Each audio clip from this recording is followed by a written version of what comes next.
Hey, thank you for listening to the coverage of the PrimeRx Xplore event 2025 User Conference. My name is Todd Urey, founder of the Pharmacy Podcast Network. We have an exciting show for you.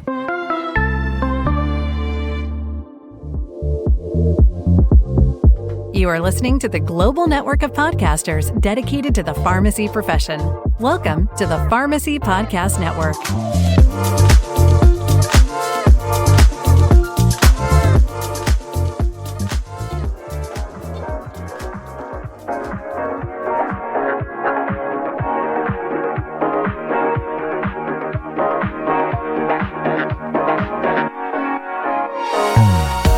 Welcome to Xplore 2025, a three-part podcast series produced by the Pharmacy Podcast Network, capturing the highlights and insights from the first ever PrimeRx User Conference, held October 10th through the 11th, 2025 at the Westin Jersey City Newport.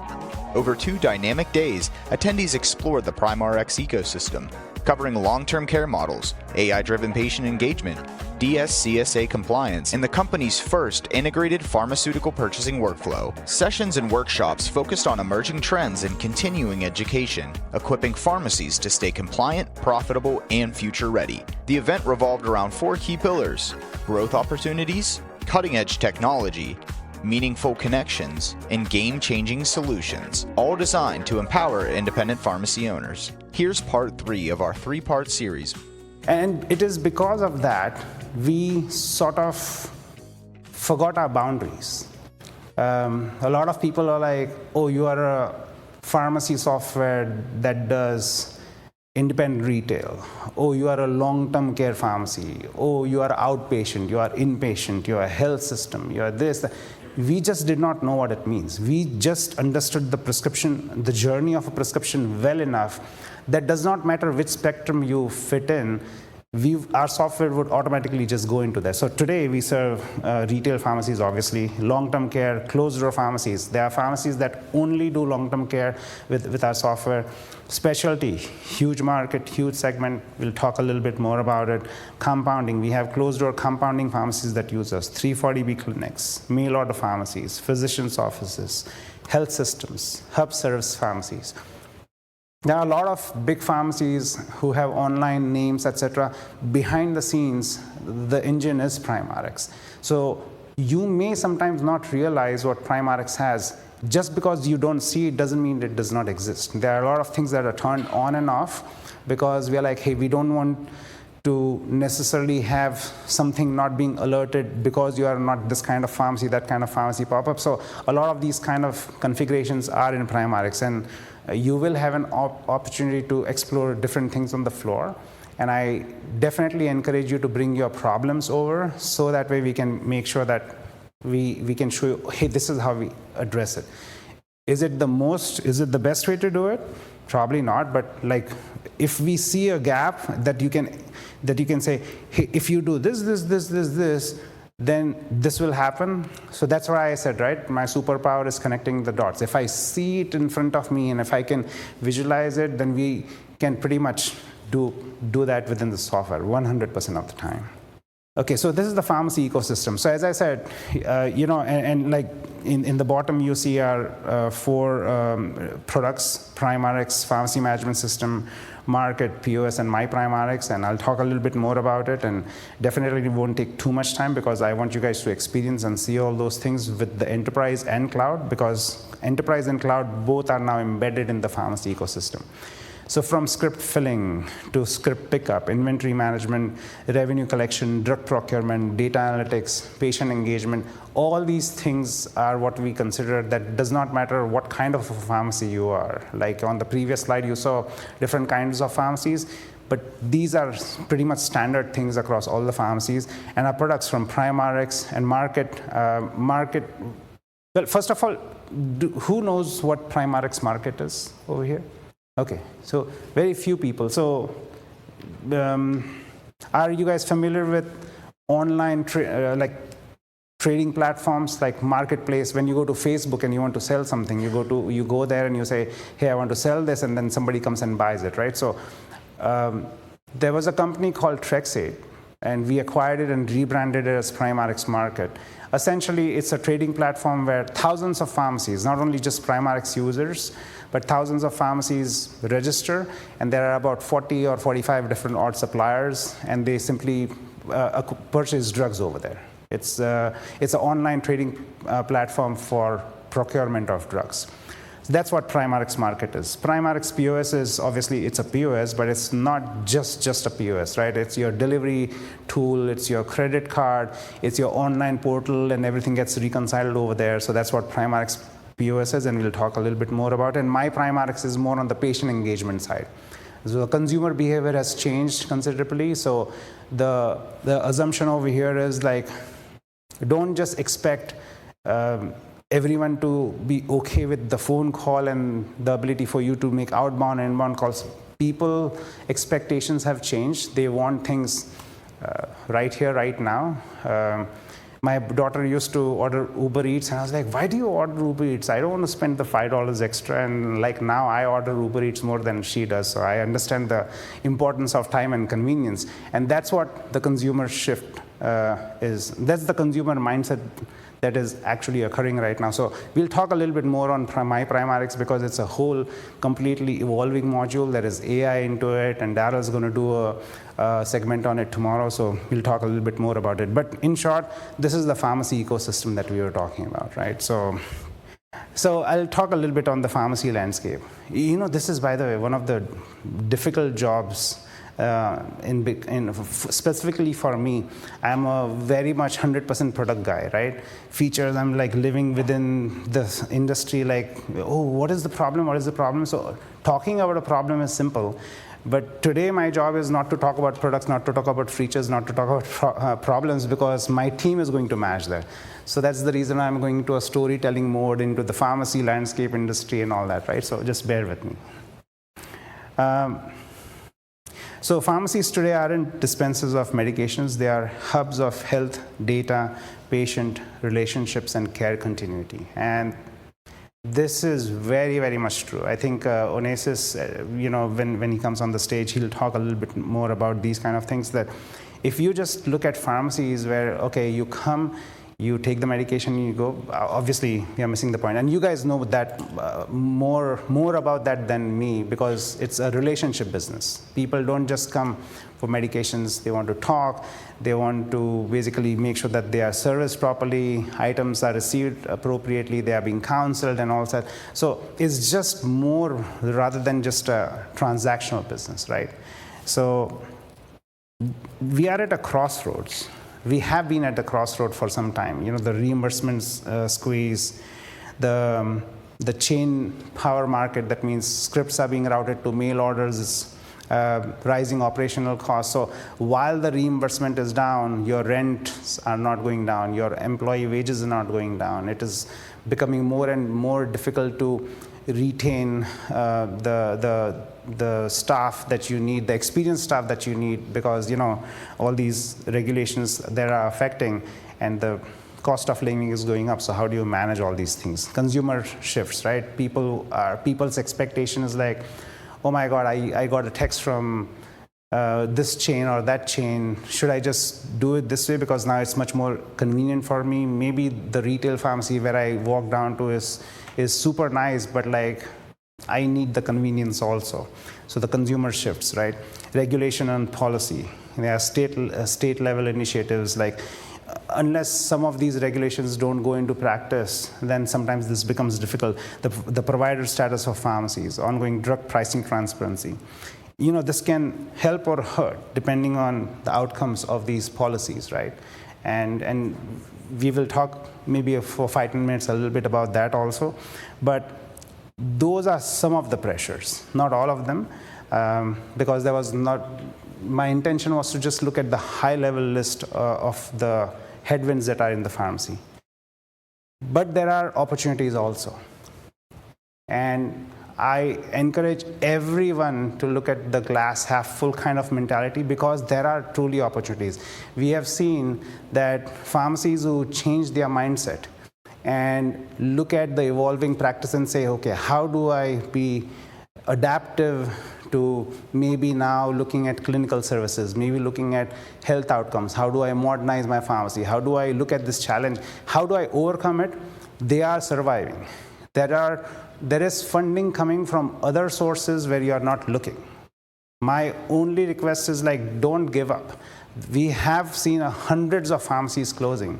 Fortunately, we have always been net new, so our growth has always been net plus because we've been getting more pharmacies than losing. So we are fortunate in that terms. But when any time a pharmacy closes, it really I'm like, oh my God. We look at data and we're like, oh, if they would have done this way, that way, they could have saved this money. They could have done this.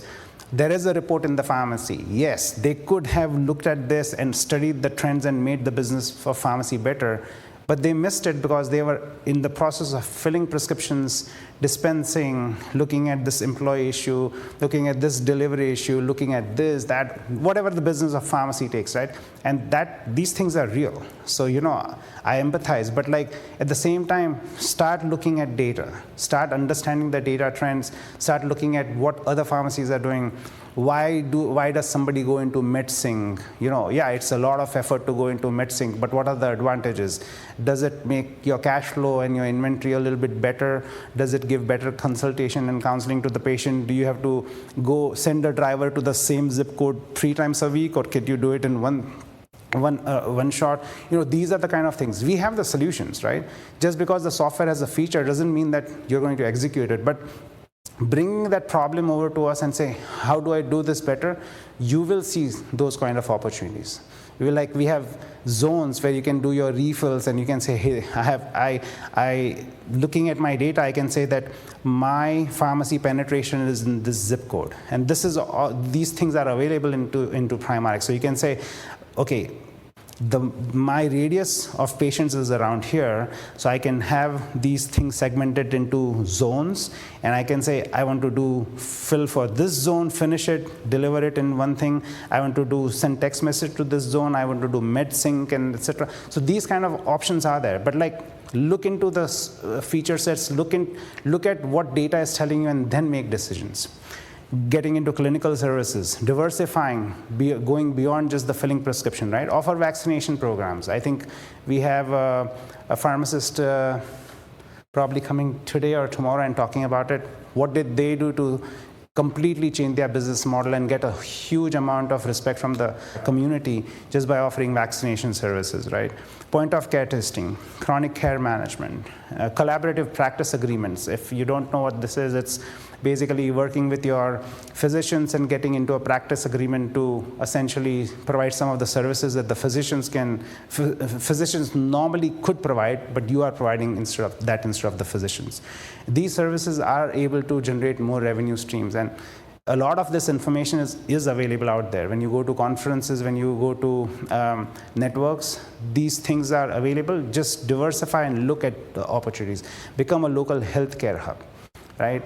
Maybe change the appearance of the pharmacy and make it a wellness zone. I don't know. Maybe you want to look at your stocking options, say, okay, how do I make this and make an Apple store, like a Zen store? I always had a vision, right?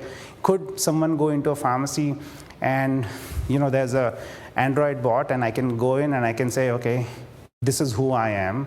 I'm here to pick up my refill or my doctor sent a prescription.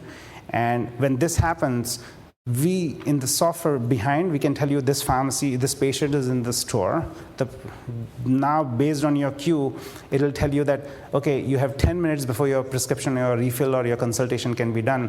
Do you want this in-store specials? Your store is like an Apple store. You only have one items on the thing with the QR code. They can go, I want to buy this, I want to buy this. The cart behind is being filled. So besides your medication order, your over-the-counter stuff is being put into the cart. Once everything is done, do you want to speak with the pharmacist? No. This is your total. Okay, fine. I'm ready to pick up. The cart basically from behind is going to a shelf. There's a plexiglass door where I scan the tote. I put it into the plexiglass shelf, and I leave.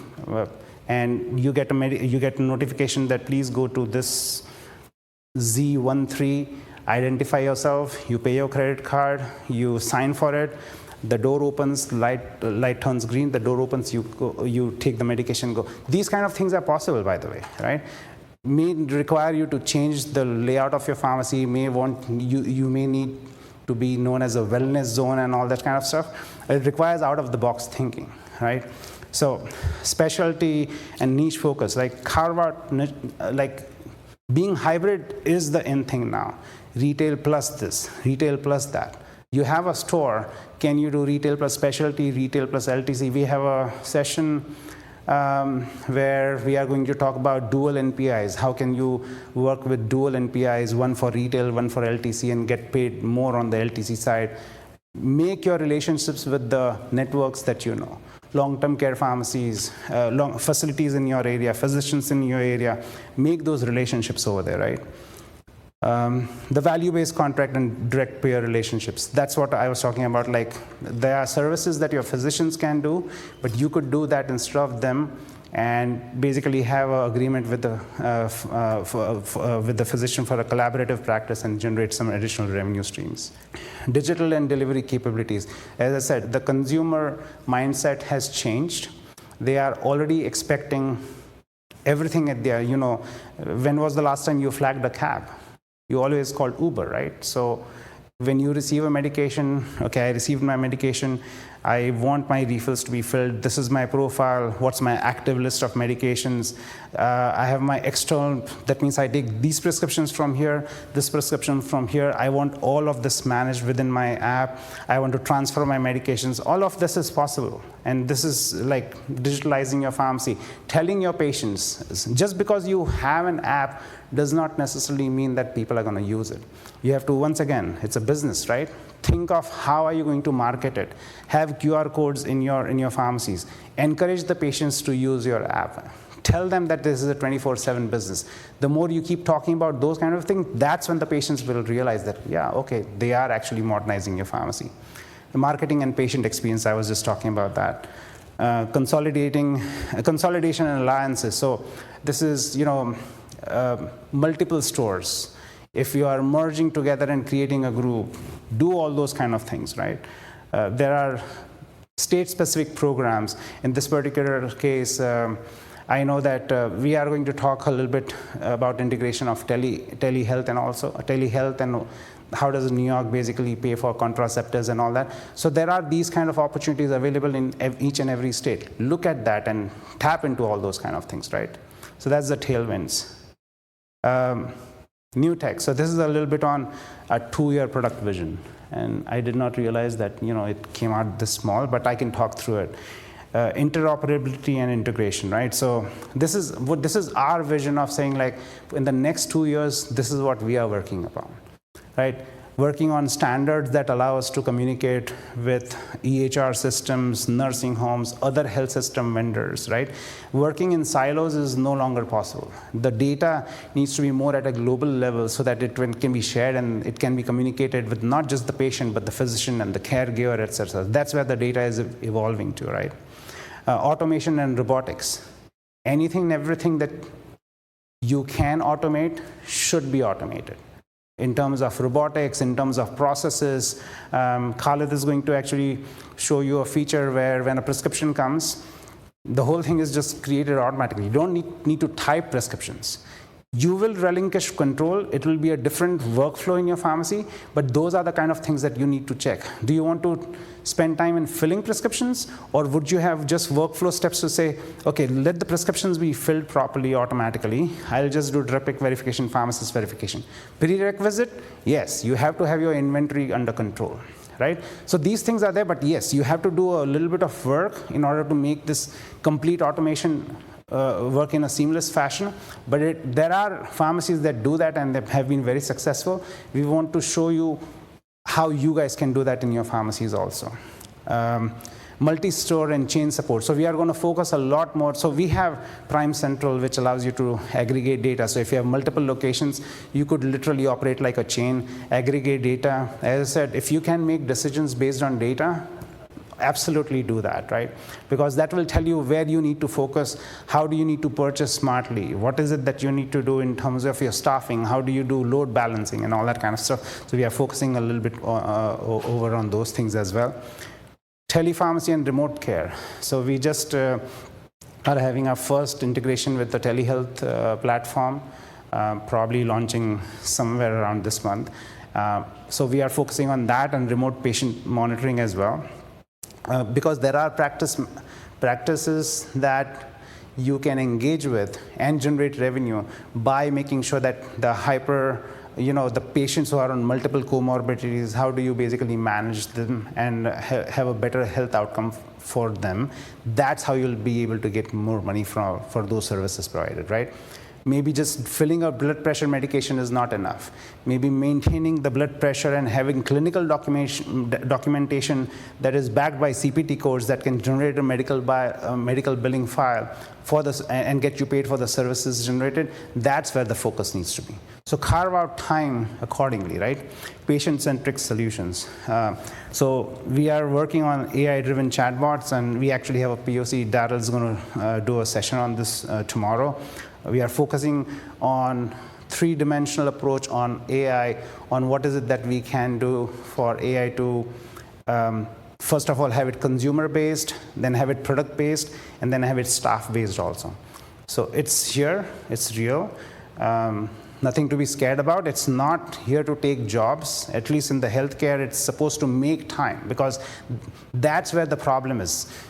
So much time is being focused on tactical that you forget the strategic part of the pharmacy, right? So if AI can manage and automate and do all this robotics and automation, and they can do this tactical stuff for you, it gives you time to manage your business more effectively. Sustainability and supply chain resilience. So our investment into market really opened a completely different experience, a different thought process in terms of how drug procurement happens. We were not aware, and I'm still not clear how the contracting works, but we understand contract compliance, the need for it. But at the same time, data will tell you that if you would have purchased this by just looking at the bidding at the market, you could have saved this versus that. Now, obviously, you have to make a decision in your pharmacy what is more important. You have to look at your brand generic ratio. You have to look at the type of medications that you are dispensing and determine what is right for you. But the transparency is out there where you can say, okay, I can get this drug. I know that this bin PCN for asthma or for blood pressure, this NDC is paying the highest. I am having this NDC. Should I be replacing this with this? That kind of data, right? It's available. You just need to tap into it, learn into it, and understand how do you streamline your ordering.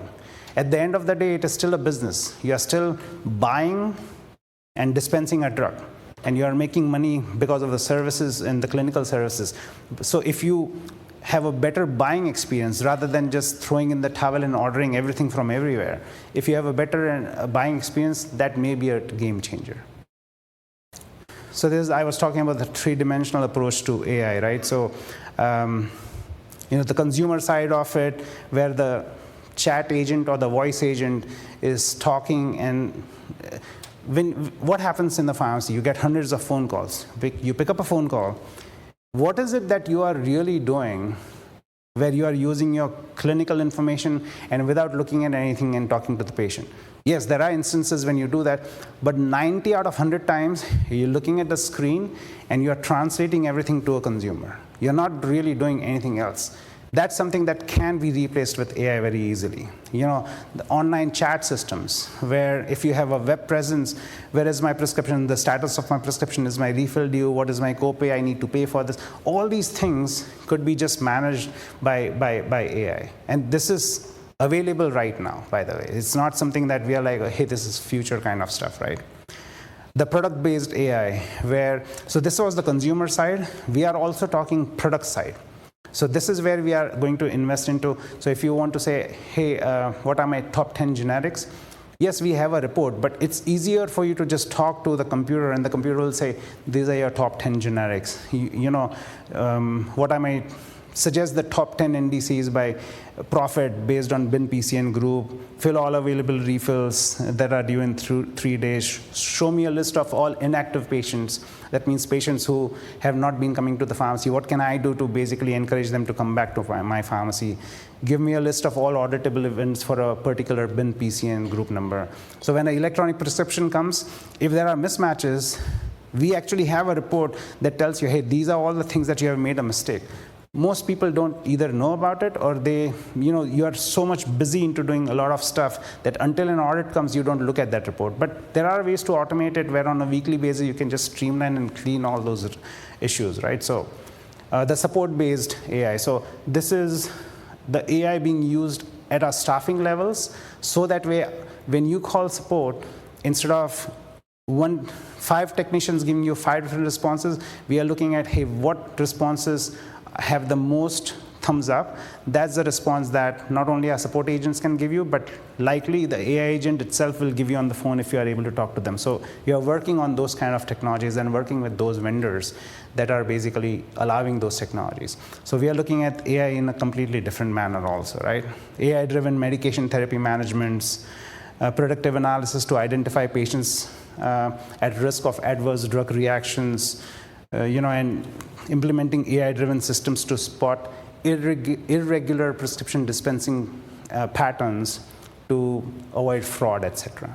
Sometimes the award thing comes to me as a surprise, because for us, the biggest award is customer validation. When customers say that we are doing good, I feel like, yes, we are doing good. But we have been recognized by third-party entities who have sort of taken interviews with customers and then come up with these standards where our customers have said, yep, you are good at customer support, you're good at product. So we've been winning those awards in the industry. But at the end of the day, awards are not what it makes, right? It's the people. Our team is really, really awesome. I mean, you see the effort put in over here. I have zero input into this. It's all marketing and our team people that have done it. So a huge round of applause to those guys, for putting in the work for Xplore. So thank you. And to our support teams who day in and day out. I mean, is Haji here? Most people know Haji by name and have his cell phone. I don't know if he's here. But he and his team constantly on the phones, whether it is Sunday, Christmas, night, weekends, doesn't matter where it is, always supporting people. Implementation, right? I was talking to actually Hemang when we used to go into pharmacies. I spent nights, Christmas nights in pharmacies because that was a slow day. So I was like, okay, you're a busy pharmacy. So, and at that time, internet was not as great. So I would go in the evening, they would turn the shutters down, I would be locked in the pharmacy, we would convert the pharmacy, and then in the morning when they came, everything would be ready, we would train them, and then go home. That's how we would convert the pharmacies. But that's what is needed to take pharmacies live and successful. So our implementation folks, our trainers, these are all the people, they make me look more better than I really am, really. So thanks to the people, these are some of the faces behind, I think, Samir, Sandeep, Salim, these are people who have been with us for decades. And we have more people with us, who have been with us for 5 years, 10 years, 15 years, 20 years. As I said, we don't like losing people and we don't like losing pharmacies, and we've been fortunate to have a great team of people with us.